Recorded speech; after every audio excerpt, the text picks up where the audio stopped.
Welcome to the amDirt not guide on the trap. At a glance, low hand size, low health. Positioning is key. Your shtick is all about creating, improving, combining and springing traps. You have access to beneficial and defensive traps.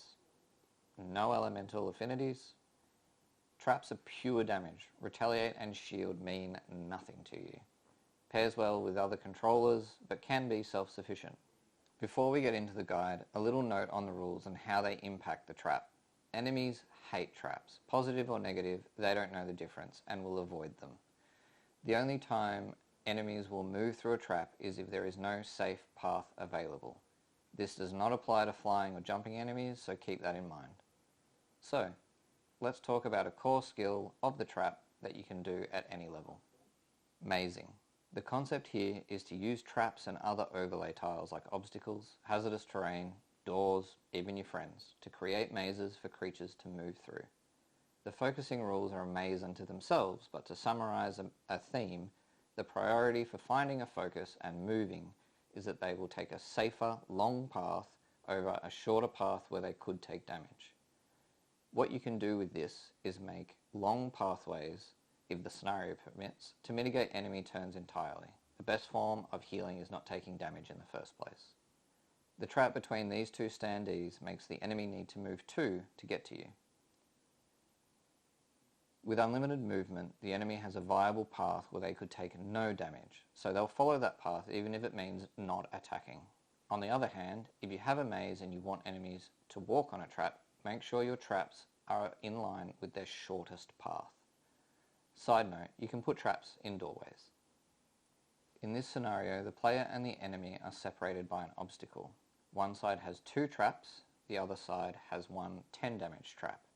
In this case, the enemy has no safe path, so will follow the path of fewest trap hits, which means that they'll go into the single 10 damage trap rather than the 2 wound trap. You can do this throughout your career as a trap. There are some great early cards that allow you to place bulk mazing traps, and even more as you get higher. If you love tower defenses as much as we do, then this can be a really fun and fulfilling part of the class. However, it's not as numerically impactful as a big hit, but we have a solution for that. Next, we'll cover improving traps. In order to get that nuclear damage or Hail Mary heal, you'll need to up the values of the traps. This can come through moving through them, replacing, relocating, as well as increasing the base placement value, which can be done with cards, a persistent, and your amD. Then to get the full impact, you want to combine them. Now that you have that big value trap with all the conditions, you need a way to spring it.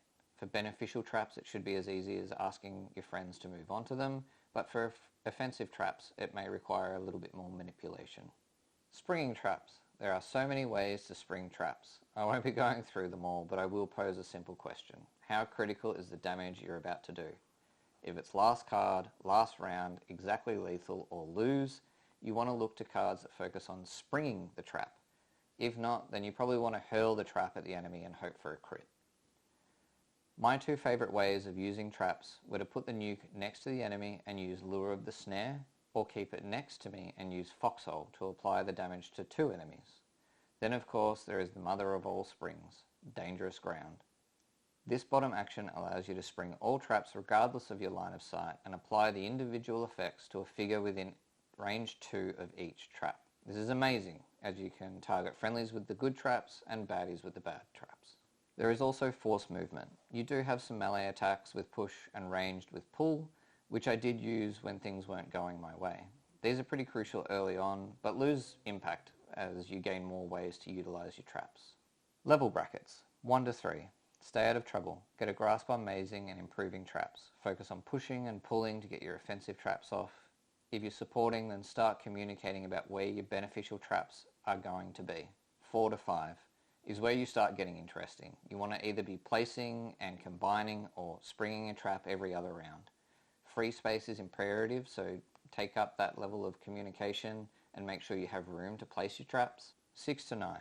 You should now have a grasp on the class and can start having a really big impact. My focus was to assess the monsters in the scenario and build traps tailored for their HP, and help your team by taking out enemies with Retaliate or Shield. Support traps should have a considerable amount of utility, and more importantly, your play group will have a much better understanding of how to work with you. Perks. Personally, I always take the ignore scenario and item effects first due to their long-term mitigation of bad stuff. I took all the perks under this as well, as they were all useful. When modifying the amD, I focused on making more traps and improving their value, as it made sense for a damaged trap. Support traps obviously go with creating heal traps and increasing their value.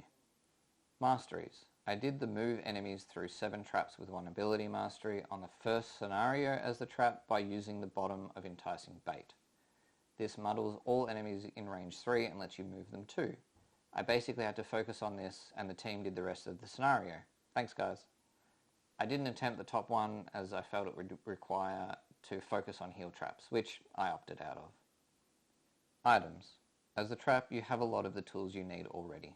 When looking at items, I prioritize survivability over neat tricks, anti-crit helm, disadvantage armor, extra move, jump boots, stam pot, heal pot, basic stuff. But for the sake of the guide, I'll list out all of the items that I thought would pair well with the trap. Head. Hunter's Necklace. Gives you a 3 pull at 4 range, a great way to spring a trap. Chest. Cloak of Warding allows you to push an enemy once it moves next to you. Single hand item, Scepter of Control, another way to move enemies around. Sly Camouflage comes from a solo scenario, basically makes the trap not appear as a bad hex for enemies. Double hand item, Hooked Chain, another pull. Translocation Rod, swap out a flying enemy on a trap for a walking one. We actually used this a few times to swap players in and out of danger as well. Harpoon, another pull. Boots, Kicking Boots, push to a melee attack. Boots of Transference means you can spring a trap and apply it to a figure 3 away. Pockets, Attractive Bracelet, comes in clutch where you need to delete an enemy on their turn. Dangerous Gear, a free trap. Enticing Bell, makes enemies forget that traps are bad. Fulminant Flask, I liked this for deleting low HP enemies, just more pure damage for the arsenal. My advice, it will take a few scenarios to get a feel for the trap. Don't get disheartened like I did. Proficient Hunter ends up having a massive impact over the course of a scenario on any way that you play the trap, and you can use it on almost every turn if done right, even on a long rest with the right perk. Pick up the perk for choosing to spring a trap or not when you move onto it as soon as you can, as it gives you so much more freedom around the board. Mazing has a bigger impact than you realise. Think of it like a multi-target, multi-round disarm. Flying enemies are not a big deal. Either throw a trap at them or bring the cards you need to ground them. Summary.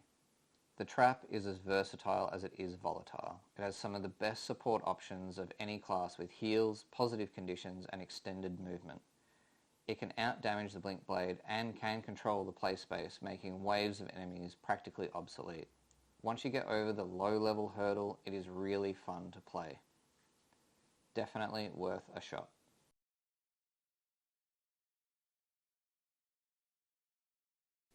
To cards that focus.